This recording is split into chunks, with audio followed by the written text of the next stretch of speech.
سورہ توبہ سے پہلے جو بسم اللہ نہیں ہے نا، کیوں نہیں ہے؟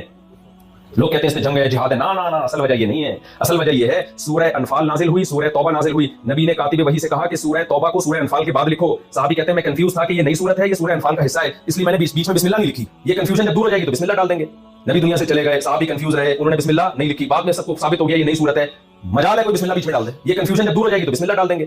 نبی دنیا سے چلے گئے، صحابی کنفیوز رہے، انہوں نے بسم اللہ نہیں لکھی. بعد میں سب کو ثابت ہو گیا یہ نئی صورت ہے، مجال ہے کوئی بسم اللہ بیچ میں ڈال دے. انجینئر محمد علی مرزا کے لائیو سیشن دیکھنے کے لیے اور ان سے لائیو بات کرنے کے لیے Shahid and Bilal official YouTube channel کو سبسکرائب کریں. نیکسٹ علی بھائی ہمارے ساتھ عمران علی بھائی ہیں. السلام علیکم بھائی، آپ لائیو ہیں، اپنا سوال کریں. وعلیکم السلام. السلام علیکم علی بھائی، کیا حال ہے آپ کی؟ طبیعت کیسی ہے آپ کی؟ جی وعلیکم السلام عمران بھائی، اپنا سوال کریں. علی بھائی میں ایک ہماری مسجد میں بھی سورہ توبہ کی انہوں نے جو فجر کے بعد جو ہے نا ہمارے امام صاحب مسجد میں وہ تھوڑی سی ایکسپلینیشن کر رہے ہوتے ہیں، تفسیر بتا رہے ہوتے ہیں. تو انہوں نے ایک بڑی عجیب سا مجھے تھوڑی سی عجیب سی بات کی انہوں نے بتائی کہ جو سورہ توبہ جو ہے وہ کنٹینویشن ہے سورہ انفال کے ساتھ، لیکن حضرت عثمان نے جو ہے اس کو سیپریٹ رکھا تھا، کہنے جب انہوں نے اس کی جب قرآن شریف کو انہوں نے بکش فارم میں لے کے آئے تھے. بٹ کیونکہ اس کی مجھے کسی بھی مطلب نہ آپ کے لیکچر سے، نہ ڈاکٹر اسرار کے، نہ کہیں اور سے مجھے کوئی اس کی تصدیق کہیں سے ملی نہیں تھی. تو میں وہی آپ سے سوال کرنا چاہتا کہ یہ بڑا یونیک سی بات تھی جو مجھے تھوڑی سی کنفیوزنگ لگی تھی. جی میں نے اس روایت کو ڈسکس کیا ہوا ہے کافی دفعہ، کئی ایک ویڈیوز میں اس روایت کو ڈسکس کیا ہے. اس روایت کی صحت کے اوپر اختلاف ہے، بعض لوگ اسے صحیح سمجھتے ہیں، بعض ضعیف سمجھتے ہیں. جامع ترمذی کے اندر یہ روایت موجود ہے اور مشکات کی پہلی جلد میں سب سے آخری حدیث یہی آتی ہے فضائل قرآن والے چیپٹر کے اندر. تو بالکل یہ تو جعلی بات ہے، اس کا حضرت عثمان سے کوئی لینا دینا نہیں ہے. قرآن حکیم کی 114 صورتیں ہیں، نبی الاسلام نے بالکل ہر صورت کو اپنی جگہ پر لکھوایا ہے.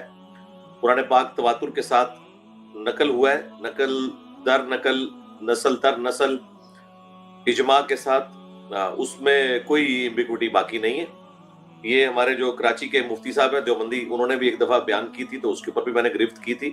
اس کے اوپر باقاعدہ کلپ جو ہے نا اسی چینل کے اوپر اپلوڈ ہے اسی روایت کے حوالے سے.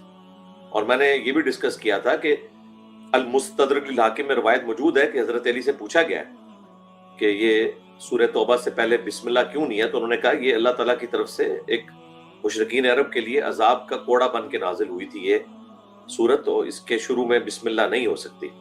تو یہ میں نے اس بات کی دلیل میں پیش کیا تھا کہ وہ جو روایت ہے ترمذی کی، وہ روایت فٹ ان بیٹھتی نہیں ہے کہ حضرت عثمان نے خود سے کوئی اجتہاد کیا کہ جی یہ کنٹینیوشن ہے.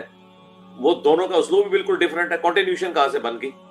سورۃ الانفال جو ہے اس کا ٹاپک ہی بالکل ڈیفرنٹ ہے. سورہ التوبہ جو ہے وہ بالکل ایک نئے سٹائل میں شروع ہو رہی ہے. اس کا سورت کا سٹارٹ بتا رہا ہے، اس کا مضمون بتا رہا ہے. ایک ان پڑھ جاہل آدمی جسے قرآن کا تھوڑا سا بھی نالج ہے، اس کو دونوں کا اسلوب کا ڈیفرنس پتا چل جائے گا کہ یہ کبھی بھی کوئی صورت اس طریقے سے ہو ہی نہیں سکتی کہ بالکل دو ڈیفرنٹ ٹاپکس جو ہیں بالکل ایکسٹریم. ایک جو ہے وہ نبی الاسلام کی مدینہ شریف کی زندگی کی پہلی جنگ سے متعلق ہے، غزوہ بدر سے متعلق، اور ایک نبی الاسلام کی مدینہ شریف کی آخری جنگ سے متعلق ہے، غزوہ تبوک سے متعلق. دونوں کا اسلوب بھی ڈیفرنٹ ہے. وہ کسی صورت دو صورتیں ملا کے صورت بن ہی نہیں سکتی ہے. جسے تھوڑی سی بھی اردو بھی آتی ہے نا وہ بھی سمجھ لے گا کہ اس کا تو سٹائل ہی ڈیفرنٹ ہے.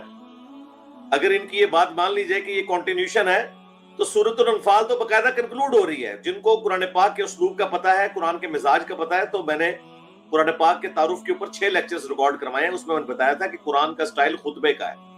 ہر سورت ایک پرفیکٹ خطبہ ہے.